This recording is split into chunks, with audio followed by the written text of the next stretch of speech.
Hi friends and my dear student, my name is Kaushal and my channel math writing में आप लोगों का स्वागत है। कल हम लोग क्लास 9th का एक्सरसाइज 1.1 का बेसिक पढ़े थे। आज हम लोग क्वेश्चन को पढ़ेंगे, तो चलिए स्टार्ट करते हैं। Let's get started. तो एक्सरसाइज 1.1 में क्वेश्चन 1 में क्या है? क्वेश्चन देखिए क्या है। क्या शून्य एक परिमेय संख्या है? क्या इसे आप p बाय क्यू के रूप में लिख सकते हैं, जहां p और q पूर्णांक है और q बराबर 0 नहीं है। ये हम लोग का क्वेश्चन है। देखिए बनाते हैं। इसमें बोल रहा है 0 को p बाय क्यू, इसका मतलब बट्टा। हम कल बताए थे कि परिमेय संख्या का मतलब होता है बट्टा, तो 0 को हम लोग बट्टा के रूप में लिख सकते हैं। तो लिख सकते हैं। देखिए कि आंसर हाँ, शून्य एक परिमेय संख्या है, क्योंकि शून्य को, क्योंकि 0 को 0/1, 0/2, 0/3, 0/4, 0/5 मतलब बट्टा के रूप में हम लोग लिख सकते हैं। यहाँ पे 0/2 भी लिख सकते हैं, 0/3 भी लिख सकते हैं, 0/4 भी लिख सकते हैं। मतलब इसको हम लोग बट्टा के रूप में लिख सकते हैं। इसलिए ये क्या है? परिमेय। शून्य क्या है? परिमेय संख्या। बस सिंपल 0/1, क्योंकि 0 को 0/1 के रूप में लिख सकते हैं। ये हम लोग का आंसर हो गया। ये जी चलिए 2 नंबर को हम लोग सॉल्व करते हैं। बहुत इजी क्वेश्चन है और वीवीआई क्वेश्चन भी है। क्या क्वेश्चन है? 3 तथा 4 के बीच 6 परिमेय संख्याएं ज्ञात कीजिए। सिंपल है। 6 परिमेय संख्या बोल रहा है, हम लोग को कुछ नहीं करना है। सिंपल 6 है तो यहाँ पे लिखेंगे 6 + 1, जोड़ देंगे तो क्या होगा? 7। 6 परिमेय ज्ञात करने बोला है, इसीलिए अगर बोलता 5 परिमेय संख्या ज्ञात करे तो हम लोग 5 + 1, ऐसे 5 में 1 जोड़ देते, हो जाता। 4 बोलता तो हम लोग 4 में 1 जोड़ देते। जितना भी परिमेय संख्या ज्ञात करने बोलेगा उसमें हम लोग 1 जोड़ देंगे, बस और कुछ नहीं करना है। उसके बाद ये जो क्वेश्चन है उसी को सेम आप उतार दीजिए, थोड़ा दूर 3 और या तथा आप कुछ भी लिख सकते हैं, और लिख देते हैं, और 4 थोड़ा दूर दूर लिख दीजिए।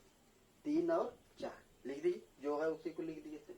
अब सिंपल इसको हम लोग को परिमेय बनाना है। तो हम बताए थे आप लोगों को पहले ही कि परिमेय संख्या का मतलब होता है बट्टा। तो देखिए इसमें हम अपने से 1 लगा देते हैं, बट्टा में हो गया। अब क्या करना है, यहाँ जो 7 आया है इसको हम लोग मल्टीप्लाई कर देंगे आंसर हर दोनों। देखिए यहाँ पे 7/7 यहाँ भी देंगे और इसको भी करेंगे 7/7। दोनों में हम लोग इसको 2 बार, एक बार ऊपर नीचे, दोनों में 7/7 से हम लोग मल्टीप्लाई कर देंगे। बहुत बस इतना करना। अब मल्टीप्लाई करेंगे 7 तिया ऊपर ऊपर और नीचे नीचे, 7 तिया 21, 7 एका 7, और इसको कीजिए 4 सत्ते 28, 1 सत्ते 7। बहुत ईजी है। अब इसको इसके बीच का बोल रहा है तो 21/7 और 28/7 के बीच में जो जो है उसको हम लोग को लिखना है, वही आंसर हो जाएगा। तो देखिए हम लोग लिखते हैं, लेकिन हम लोग 3 और 4 बोला है तो इसी को लिखेंगे यहाँ पे। 3 तथा 4 के बीच, 3 तथा, अतः भी आप लिख सकते हैं यहाँ पे। अतः 3 तथा 4 के बीच 6 परिमेय संख्याएं है। कौन कौन है जी? तो 22/7, 27/7, 24/7, 25/7, 26/7, 27/7, 6 हो गया हम लोग का। बस यही है। ये 21/7 और 28/7 का बीच में जो जो है उसी को हम लोग को लिखना था। तो 21 के बाद क्या होता है? 22 होता है। तो 22/7, 23/7, 24 करते करते हम लोग 27/7 तक लिखे। इसका बीच में कै गो है? 6 गो है। यही हो गया, ये आंसर हो गया हम लोग का दूसरा का। बहुत ईजी है और वीवीआई क्वेश्चन है। अच्छा से रिवाइज कीजिए। क्वेश्चन नंबर 3 भी वीवीआई क्वेश्चन है। ये 1.1 में क्वेश्चन नंबर 2 और 3 वीवीआई क्वेश्चन है। इसको आप लोग अच्छा से रिवाइज कीजिए। चलिए हम लोग 3 नंबर को सॉल्व करते हैं। ये भी जैसा दो नंबर जैसा बना है सेम वैसा ही बनेगा, बहुत इजी है। क्या क्वेश्चन है? 3/5 तथा 4/5 के बीच 5 परिमेय संख्याएं याद करें। यही है क्वेश्चन। देखिए सॉल्व करते हैं। सेम वही प्रोसेस। कितना? 5। तो 5 है तो क्या करना है हम लोग को? 5 + 1 = 6। 5 में 1 जोड़ दिए, 6 हो गया।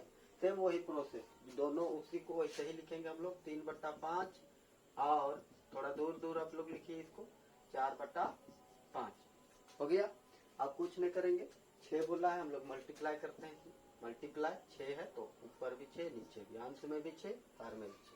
इसमें भी वही करेंगे, अंश में भी 6 हर में भी 6। अब गुना कर दीजिए इसको। 3 छक 18, 5 छक 30 और 4 छक 24, 5 छक 30 हो गया। अब इसका बीच में जो जो है उसको हम लोग लिख देंगे। अतः वही लिखिए 3/5 तथा 4/5 के बीच 5 परिमेय संख्याएं हैं। 5 परिमेय संख्याएं हैं। क्या क्या है संख्याएं इसके बीच में? आप लोग लिखिए 19/30, 20/30, 21/30, 22/30, 23/30। 5 को हो गया। यह हो गया इसका आंसर। अब इसको आप एक स्टेप और बनाना चाहते हैं तो बना सकते हैं। इतना ही आंसर देने से भी कोई दिक्कत नहीं है। एक स्टेप बनाने के लिए क्या करना होगा, इसको आंसर पूरा मैच करना है तो इसको काट दीजिए बस। ये तो नहीं कटेगा, ये कटेगा। देखिए ये कट गया, ये कटेगा 3 से, दोनों कटेगा 3 से। 3 7 21, 3 2 30। ये 2 से कटेगा, 2 1 2, 2 1 2, 2 1 2, 1 उधर गया, 2 5 10।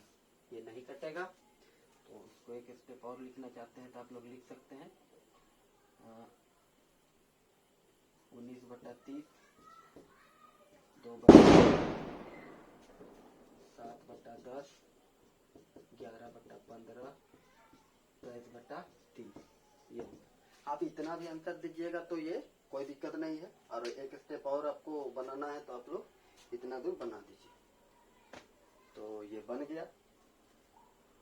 तो 1.1 का जो आप हम लोग का जो इम्पोर्टेंट क्वेश्चन था 1 2 3, ये इम्पोर्टेंट क्वेश्चन खत्म हो गया है। चलिए जी, तो चौथा नंबर को हम लोग बनाते हैं। चौथा नंबर में क्या है? नीचे दिए गए कथन सत्य या असत्य है, कारण समेत बताइए। ठीक है, यही क्वेश्चन है। चलिए तो बनाते हैं। ये भी बहुत इजी क्वेश्चन है। प्रत्येक प्राकृत संख्या पूर्ण संख्या होती है।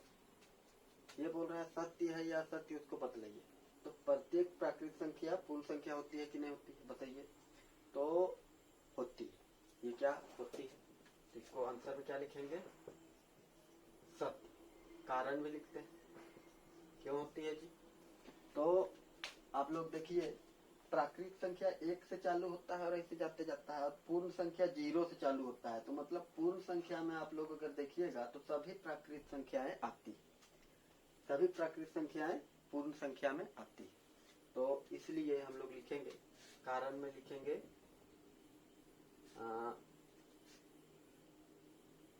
क्योंकि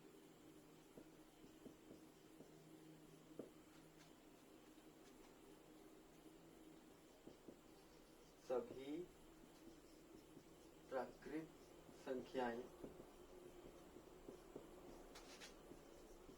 पूर्ण संख्याओं में शामिल होती है।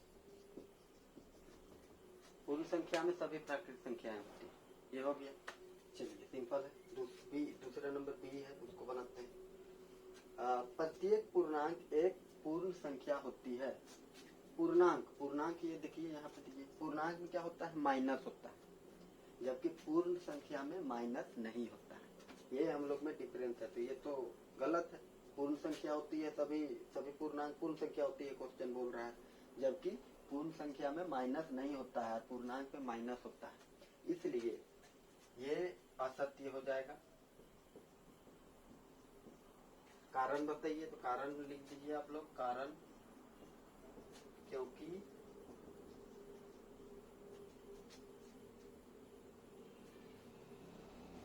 प्रत्येक पूर्णांक एक पूर्ण संख्याएं होती है, क्योंकि पूर्ण संख्याएं ऋणात्मक नहीं होती है, पूर्ण संख्या ऋणात्मक नहीं होती है और पूर्णांक ऋणात्मक होती है, ये सिंपल। 3 नंबर को देखिए, प्रत्येक परिमेय संख्या एक पूर्ण संख्या होती है, तो इसमें लिखेंगे असत्य। असत्य क्यों जी असत्य? क्योंकि बहुत सारा परिमेय संख्या पूर्ण संख्या नहीं होती है, जैसे 2/3 हो गया, ये पूर्ण संख्या नहीं है। 1/2 हो गया, ये भी पूर्ण संख्या नहीं है। तो ये कारण, क्योंकि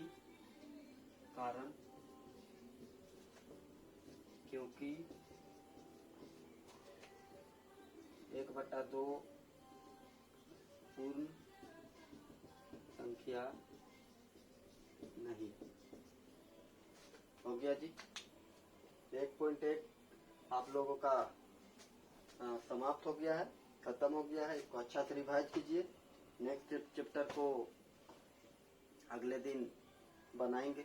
आप लोग इसको, इस चैनल को सब्सक्राइब कीजिए और शेयर कीजिए, लाइक कीजिए। आप लोग देखते हैं लेकिन सब्सक्राइब नहीं करते हैं, तो कोशिश कीजिए सब्सक्राइब करने का, ताकि हमको और वीडियो बनाने में खुशी मिले। चलिए।